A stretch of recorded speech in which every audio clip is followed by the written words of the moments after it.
अलग अलग फील्ड के लोग आएंगे तो इस जो पॉलिटिक्स को जो कॉरपोरेट्स का, माफिया का, डॉन का स्पेस बना हुआ है, वो स्पेस भी थोड़ा ब्रेक होगा। जो तो महागठबंधन की बात करें, तेजस्वी जिस तरह के वादे कर रहे हैं, और अभी एक जो सर्वे आया है कि जो सवर्ण है वो 12% सिर्फ 12th पास है और बाकी जातियों की स्थिति और भी खराब है। उसमें ये रोजगार के वादे इनके कुछ थोड़े खोखले नहीं नजर आते। बुलडोजर की जो सरकार है, ये स्लम्स के को जो उजाड़ने वाली सरकार है, गरीब विरोधी जो सरकार है, वो जाए। सुशांत सिंह की बात करते हैं, आपके कजन है वो, उसकी भी आपको थोड़ा सा वो मिलेगा फायदा, क्योंकि फायदा लेने के लिए देखिए, सेंटिमेंट्स जुड़े हुए हैं, सेंटिमेंट्स का फायदा उठाने वाले ने लिया, वो उसके कैंपेन में 2020 के कैंपेन में देखिए।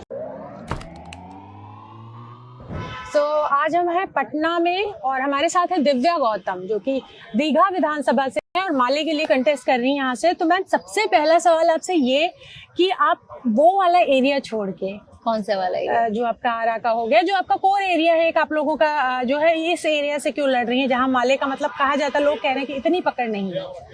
बिल्कुल ऐसी बात नहीं है, हम लोग महागठबंधन से लड़ रहे हैं। महागठबंधन की पकड़ और इनकी जो बदहाली है 10 साल की, तो इसके लिए ज़रूरत पड़ी कि यहाँ से ज़रूरत है लोगों को, यहाँ के महागठबंधन को चाहते हैं वो कि वो आए, क्योंकि ऑलरेडी इनको बहुत समय दे दिया गया, इन्होंने कुछ भी नहीं किया, जिस वजह से आप कह सकते हैं ऐसा कोई स्ट्रॉन्ग होल्ड की बात नहीं है। वी आर पार्ट ऑफ महागठबंधन और महागठबंधन का यहाँ बहुत बहुत अच्छा होल्ड है जी। आपकी जैसे पर्सनल इसकी बात करें तो आप पढ़ने में बहुत अच्छी रही हैं, छात्र राजनीति आपने की है, उसके बाद आपने पीबीएससी में, फिर उसके बाद आपने नौकरी की, वो छोड़ी, अब आप टीचिंग कर रही हैं। तो एक जो कहीं आपको लगता है कि लोगों को ये लगेगा कि स्टेबिलिटी वाला मामला रहेगा?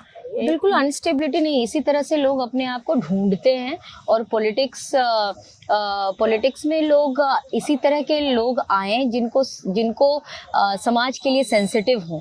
तो in my 34 years of life I did what I wanted to, और मुझे जो लगा, और कोई भी ऐसा काम मैंने नहीं किया जिसमें बस पैसे कमाने वाले काम हो। मैंने वही काम किए जो कि सोसाइटी से जुड़ने का काम हो। तो ऑब्वियसली जब आप छात्र हैं तो आप, अभी मैं छात्र राजनीति करती रहूं, अगर इसको स्टेबिलिटी कहा जाए तो बहुत सारे ऐसे लोग भी होते हैं कि जीवन भर छात्र राजनीति करते रहे। मैं जब तक छात्र थी तो मैं छात्र राजनीति कर रही थी। मैं जहां मुझे पढ़ाई करनी थी, ऑब्वियसली मेरा एकेडमिक में इंटरेस्ट है, और एकेडमिक में इंटरेस्ट वाले लोग अगर पॉलिटिक्स में भी आए तो ये तो अच्छी बात है ना। इसमें स्टेबिलिटी और इंस्टेबिलिटी की तो बात मुझे नहीं लगती है। मुझे लगता है कि अलग अलग फील्ड के लोग आएंगे तो इस जो पॉलिटिक्स को जो कॉरपोरेट्स का, माफिया का, डॉन का स्पेस बना हुआ है, वो स्पेस भी थोड़ा ब्रेक होगा। जो लोगों को लग भी रहा है कि ये तो भाई एक मिडिल क्लास फैमिली की लड़की सोच रही है चुनाव लड़ने का और उसको स्पेस भी दिया जा रहा है महागठबंधन से, तो इट्स अ बिग थिंग।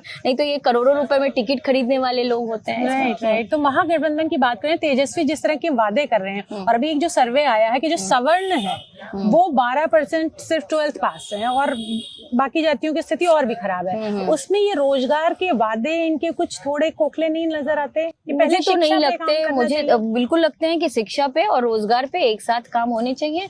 और जिसके अलग अलग तरह के वर्क होते हैं, अनस्किल्ड वर्क होते हैं, जैसे अभी भी बहुत सारे जो सफाई कर्मचारी हैं उनको आउटसोर्सिंग से लिया जाता है, एक दिन काम किए दूसरे दिन काम से निकाल दिए। तो हर आदमी के स्किल के हिसाब से उनको अगर नौकरी मिलती है तो ये तो बहुत अच्छी बात है। इसको तो और वेलकमिंग होनी चाहिए ये बात कि हर स्किल के लोगों को काम मिले, और ऐसे काम मिले जिससे उनका सोशल सिक्योरिटी भी हो, उनका इकोनॉमिकल स्टेबिलिटी भी हो। राइट। लास्ट क्वेश्चन आपसे कि हम सुशांत सिंह की बात करते हैं, आपके कजन है वो, ये तो आपका क्या लगता है कि उसकी भी आपको थोड़ा सा वो मिलेगा फायदा? क्योंकि फायदा लेने के लिए देखिए, सेंटिमेंट्स जुड़े हुए हैं, तो सेंटिमेंट का फायदा 2020 में सेंटिमेंट्स का फायदा उठाने वाले ने लिया, वो उसके कैंपेन में 2020 के कैंपेन में देखिए। और मैं जब से चुनाव में रही हूँ, जब से स्टूडेंट इलेक्शन में रही तब से वो मेरे भाई हैं, तभी वो थे भी, उनको बहुत अच्छा भी लगता था, लेकिन we never used his name. तो ये चीज़ें मेरे लिए मैटर कभी की ही नहीं। और एक कलाकार को कला के माध्यम से याद करना चाहिए, और मैं कलाकार हूँ, मैं थिएटर करती हूँ, तो उनको लोग उनको प्यार करते हैं, उससे हमको उनको मेरे प्रति एक प्यार रहता है, तो इट्स गुड ना, but I don't want to use his name. हमारे चुनावी मुद्दे वही हैं, पढ़ाई, कमाई, हेल्थ केयर, जो यहाँ पे जो टूटी फूटी सड़कें, बहुत बड़ी बड़ी सड़कों की बात होती है, वाटर लॉगिंग, ट्रैफिक, जो यहाँ के जो स्थानीय जो हाउसिंग बोर्ड की जो जमीनें हैं उनको पर्चे मिले, बुलडोजर की जो सरकार है, ये स्लम्स के को जो उजाड़ने वाली सरकार है, गरीब विरोधी जो सरकार है वो जाए और युवाओं के नेतृत्व में सरकार बने।